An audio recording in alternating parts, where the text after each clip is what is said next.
ይሄ ቀን ያልፋል።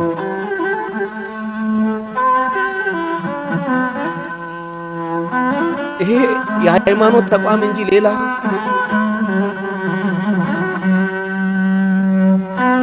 አላማ ያለው ሌላ ችግር ያለው ሌላ አንግቦ የሚሄድ ተቋም አይደለም። እስከ መቼ ዓለምን ይፍረደን? መላው ሕዝበ ክርስቲያን ይፍረደን። ሌላ ነገር አላልንም። ሞት አላወጅንም። ስደት አላወጅንም። የቤተ ክርስቲያን ሕግ ይከበር ነው ያለው። የቤተ ክርስቲያን ሕግ ይከበር በማለታችን ለምን እኛ ሞተን እኛ አልፈን ቤተ ክርስቲያን ግን ነጻ ትወጣለች?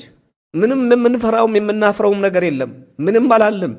ሕግ ይከበር ነው ያለው። የሲኖዶስ ሕግ ይከበር ነው ያለው። ከዚህ በላይ ሌላ ጦር አልመዘዝንም። መሳሪያም የለንም። የምንዋጋበትም የለንም።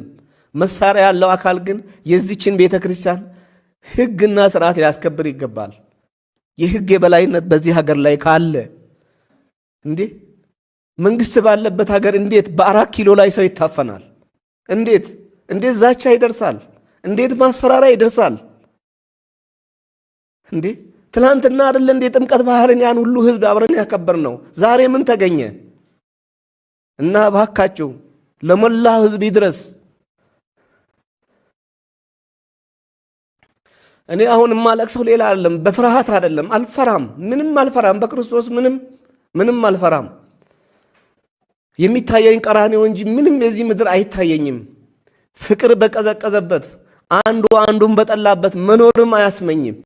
የማለቅሰው ግን ምንም ሳያውቁ ያለ ኃጢአታቸው የሚገፉ የሚሞቱ በየቀኑ የሚሰደዱ ክርስቲያኖች ጉዳይ ነው የሚያስለቅሰኝ እንጂ ስለ ራሴ ምንም። እኔ አንድ ሞሎክሴ ነኝ። ምንም እዚህ ቢቀርብኝም ገዳሜ መኖር ይችላል። አይ መኖር አይፈቀድልህም ከተባልኩም ደግሞ ለመሞት ዝግጁ ነኝ። ምንም ውስጥ የሚያስፈራኝ ነገር የለም። ግን በኖርንበት በግቢያችን ድረስ እየተመጣ ለምን